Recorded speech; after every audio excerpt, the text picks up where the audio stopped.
আর আপনারা নিজেরও বুঝতে পারেন যে কোনগুলি কারেক্ট এবং কোনগুলি কারেক্ট না। যেহেতু আপনারা এই পেশায় অনেক দিন যাবৎ আছেন, আপনারা লোকজনের পালসও বুঝতে পারেন। তারপরে ওই যে লুট হওয়া অস্ত্রগুলি কিভাবে আমরা কত তাড়াতাড়ি আমরা উদ্ধার করতে পারি। তারপরে ওই যে গতকাল ওই যে কিছু সে একটা দল তাদের পার্টি মানে ইলেকশনে কারা অংশগ্রহণ করবে মানে ইসে নমিনেশনে কয়েকটা জায়গা এক্সপেক্টেড করা হয়েছিল, অত না, কয়েকটা জায়গায় একটু ছোটখাটো ঘটনা ঘটছে, ওইগুলি ব্যাপারে আলোচনা হয়েছে। আপনারা জানেন যে এর আগে আপনারা আমরা ওই ইসের জায়গাটা সম্বন্ধে খুব বলতেছিলেন, ওই যে কি জানি বলে চিটাগাঙের রাউজান, আপনারা বলেন রাউজানে কিন্তু আমরা একটা অপারেশন করে কত 11টা না কটা হাতিয়ার উদ্ধার করা হয়েছে, 11টা হাতিয়ার উদ্ধার করা হয়েছে এবং ওই সন্ত্রাসীও বেশ কয়েকজনকে এই ধরা হয়েছে এবং ওইগুলি কিন্তু আপনাকে ধন্যবাদ, আপনারা কিন্তু এটা মিডিয়াও প্রচার করছে।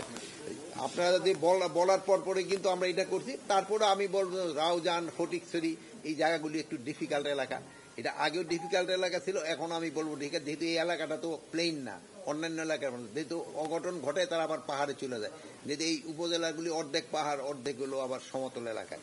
আর পুলিশ কমিশনের এই পুলিশ কমিশনের ব্যাপারে এখানে আলোচনা হয়, বাট পুলিশ কমিশন আল্লাহ দিলে হয়ে যাবে। হওয়ার পরে আগে হয়ে লোক তারপরে কি সুবিধা হবে সেসব বলবো। না না না, আমি তখন এটা হওয়ার আগে আমি এটা কিভাবে বলবো।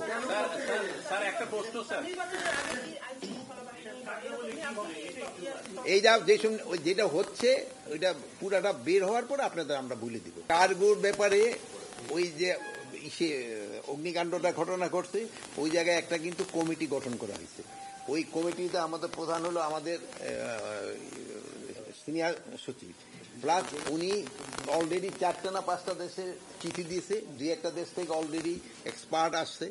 আর ওখানে যে হাতিয়ার চুরি হয়েছে এই সম্বন্ধে এখনো ইনভেস্টিগেশনের পরে সেন আমরা জানতে পারবো যে চুরি হয়েছে কি হয় নাই।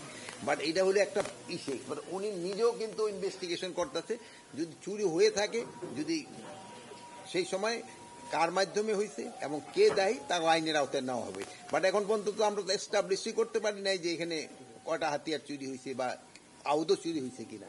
যেহেতু ইনভেস্টিগেশন করার পরে সেন আমরা জানতে পারি।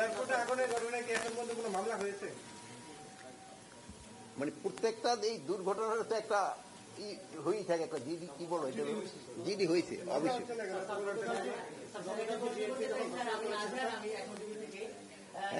উনি আবার আপনার আগে বলছিল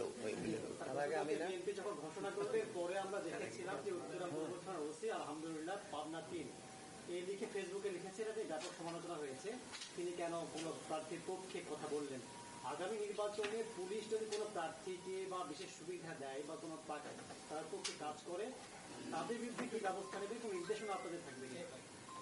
এটা ওই যে ইসেতে আমাদের আরপিও গুলি হচ্ছে না, আর প্লাস এবার একটা কি জানি তোমরা করছো না, ওই যে যারা থাকবে ওই যে ইলেকশনের সংক্রান্ত ব্যাপারে যারা ইলেকট্রাল ইনকোয়ারি কমিটি থাকবে, কারো কোনো ধরনের এরকম নেগলিজেন্স থাকলে সাথে সাথে তার আইনি আওতায় নেওয়া আসা হবে। আগে যেমন খালি ওই জিডি করে রাখতে কেস না, এইবার সাথে সাথে তারা পানিশমেন্টের আওতায় নিয়ে আসা হবে। পুলিশের প্রতি আমার নির্দেশনা, ইলেকশনটা হইতে হবে ফ্রি, ফেয়ার, ক্রেডিবল এবং উৎসবমুখর।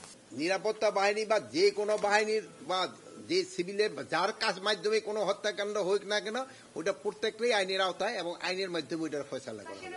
স্যার আপনার একটা বক্তব্য, সেনাবাহিনী তো ম্যাজিস্ট্রেট পাওয়ার এখনই আছে, তো নির্বাচন বন্ধ হবে কেন? আমরা কি বন্ধ করছি নাকি? নির্বাচন আসুক সেই সময় জিজ্ঞেস করেন। আপনারা দেখেন উস্কানিমূলক হলো বাইরে থেকে বেশি আসে, আর দেশে হলে যে আমাকে ইউটিউবে প্রচার হয়, এটা তো দেশে ইসের ভিতরে চলে আসে। আর দেশের যদি 2-1 যে করে না তা হতো না, বা 2-1 যারা করতেছে তাদের পুলিশ আইনের আওতায় নিয়ে আসতেছে। আমার একটা কোশ্চেন আছে, যেটা হলো ফেসিবাদ সরকারের আমলে বিভিন্ন থানায় যেসব ওসি ছিলেন, এখনো বিভিন্ন থানায়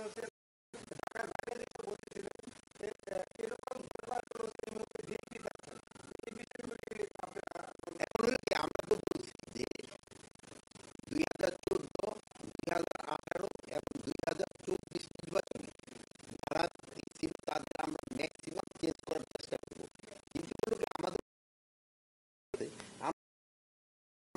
আমরা প্রথম দেখবো যে যারা এই 3টা নির্বাচনের সাথে জড়িত ছিল তাদের আমরা প্রথম বাদ দিব। তারপরে আমরা দেখবো যে 2টার সাথে জড়িত ছিল তারা। তারপরে যদি দেখি যে না আমার কাছে আরো অ্যাসেট রয়ে গেছে, ওইটা তো আমি একটার সাথে জড়িত তাকে বাদ দিয়ে দেবো। যদি আমি দেখি যে না, আমি তো ওখানে নতুন রিক্রুট করে নতুন অস্তিত্ব নিয়ে আসতে পারবো না। সেই সময় যদি দেখা যায় যে একটা নির্বাচনের সাথে জড়িত ছিল বাট সে ওরকম কোনো তার এগেইনস্টে কোনো রিপোর্ট নাই, তারা হয়তো আমরা তো ইউজ করতে হবে। আমার দেখেন তো নতুন কোনো কিছু নেই। আমি তো বলতে পারবো না ভাই এই আসো আমি আজকেও সিগনিউক দিব 100 চলে আসো, আমি তো পারবো না। এদের আনার আমরা সর্বাত্মক চেষ্টা করতেছি তাদের আনার জন্য। এই ব্যাপারে আপনারা একটু সোচ্চার হবেন, আপনারা সব সময় লিখবেন।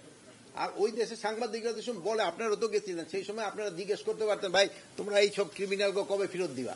আমাদের কাছে তারা এই না, দে আর অল ক্রিমিনাল। তাদের আমরা যে কোনো সময় পাইলেই নিয়ে আসবো, প্লাস তাদের সাথে আমাদের একটা এক্সট্রাডিশন ট্রিটি আছে, আমরা চেষ্টা করতেছি তারা আনার জন্য।